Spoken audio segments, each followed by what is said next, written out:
7월 26일 월요일 이사야 48장 12절로 22절 말씀. 야곱아, 내가 부른 이스라엘아, 내게 들으라. 나는 그니, 나는 처음이요 또 나는 마지막이라.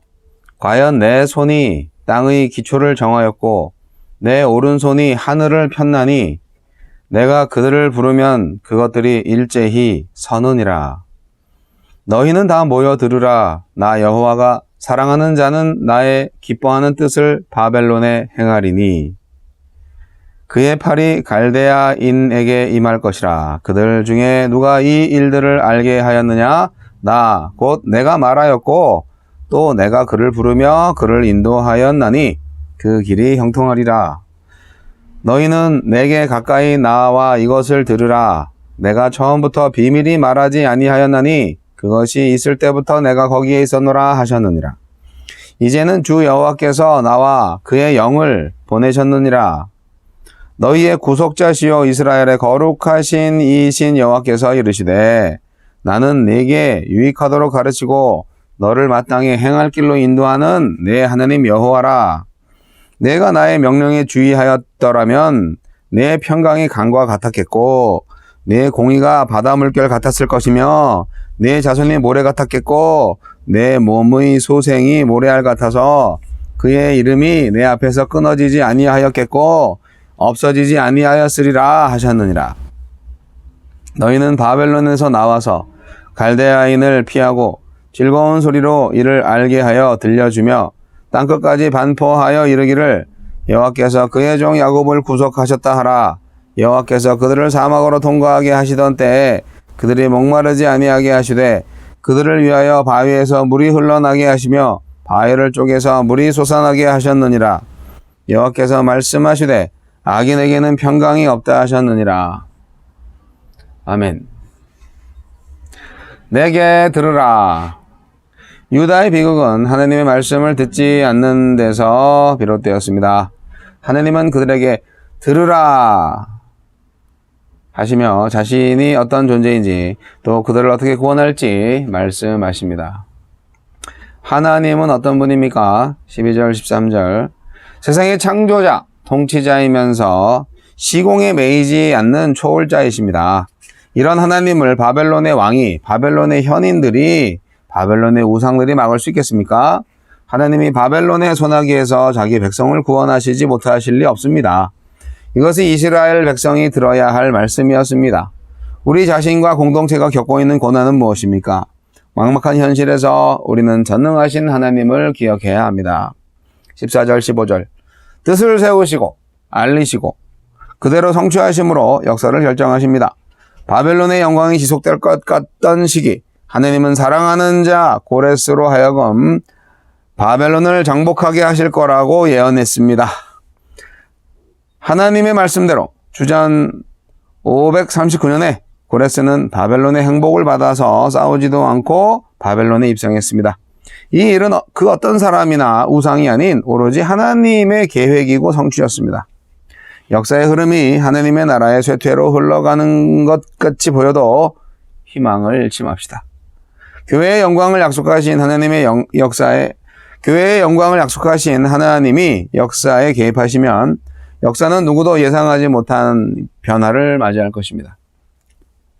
16절 자기의 뜻을 감추기는커녕 선지자들과 성령을 보내어 적극적으로 말씀해 주셨습니다. 그뿐만 아니라 친히 사람으로 오셔서 말씀을 우리에게 보여주셨습니다. 하나님은 지금도 기록된 말씀을 통해 성령의 조명을 통해 설교자들을 통해 자기의 뜻을 알려주십니다. 적극 말씀하시는 하나님께 듣는 열정으로 화답합시다. 17절로 19절 말씀을 듣지 않는 이들을 보면서 한탄하시는 하나님. 사람의 운명은 말씀을 대하는 태도로 결정되기 때문입니다. 만약 유다가 하나님의 말씀을 지켰더라면 그들은 멸망하지도 않았고 바벨론으로 끌려가지도 않았을 것입니다.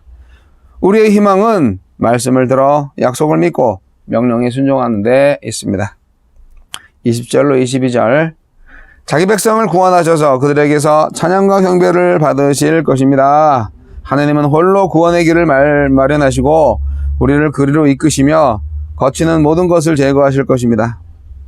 그러면 우리는 하나님이 이루신 구원을 누리며 하나님을 높일 겁니다. 이것이 하나님의 비전입니다. 주여, 하나님의 말씀을 배우며 하나님이 마련하신 구원의 길을 찬송하며 걸어가게 하소서.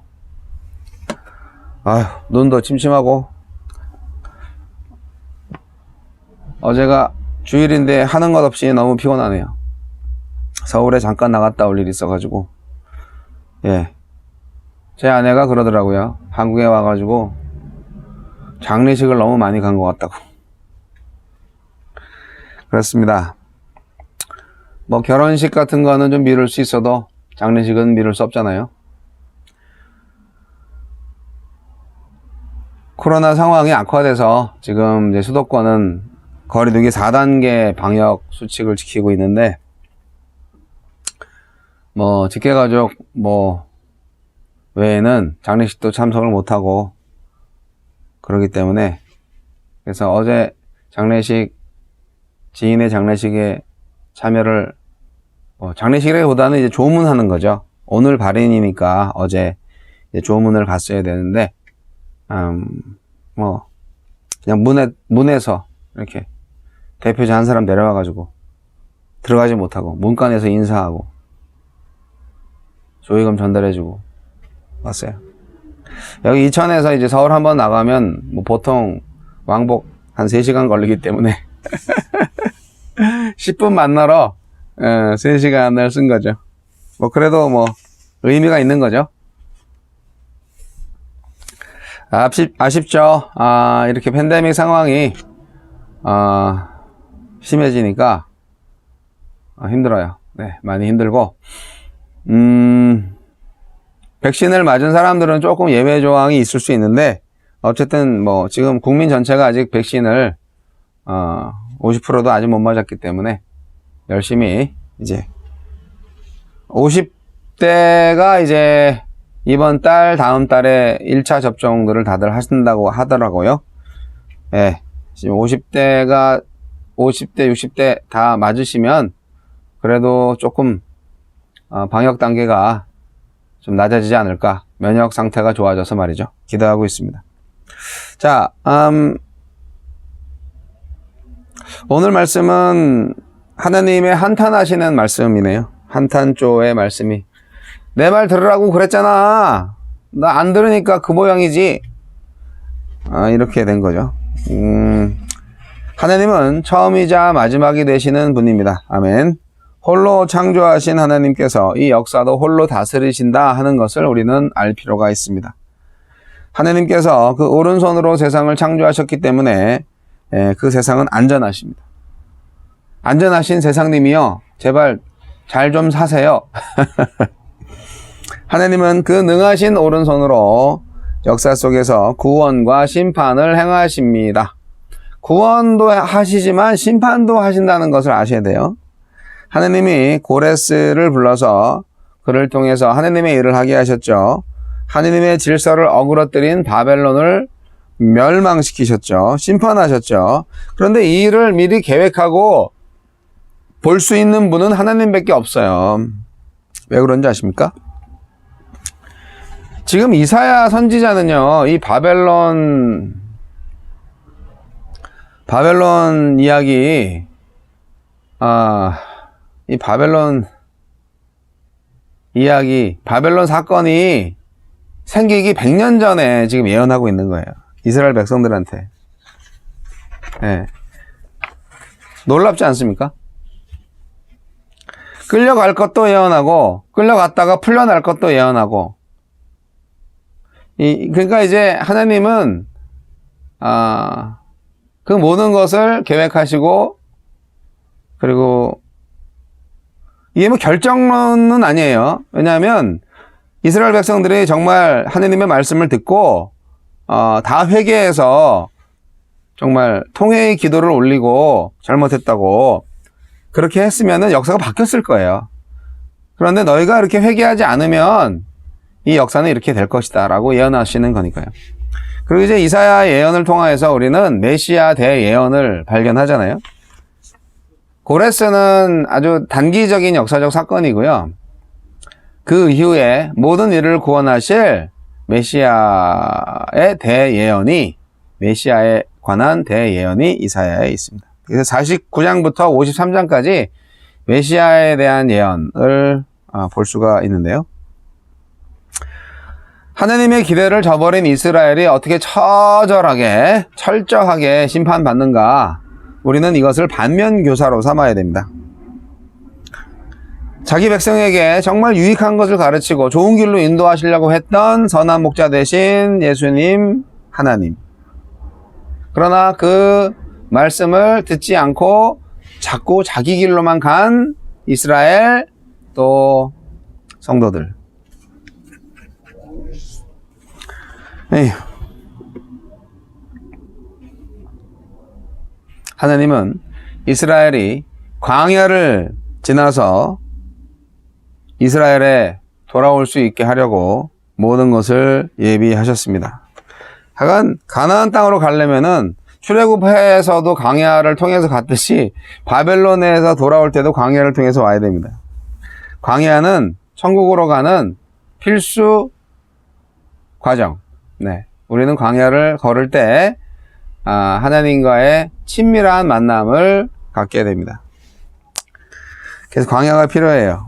네, 뭐 교회 이름을 광야교회라고 하신 분도 있는데, 교회 이름을 광야교회로 지으니까 그 교회는 도대체 광야에서만 있으셔.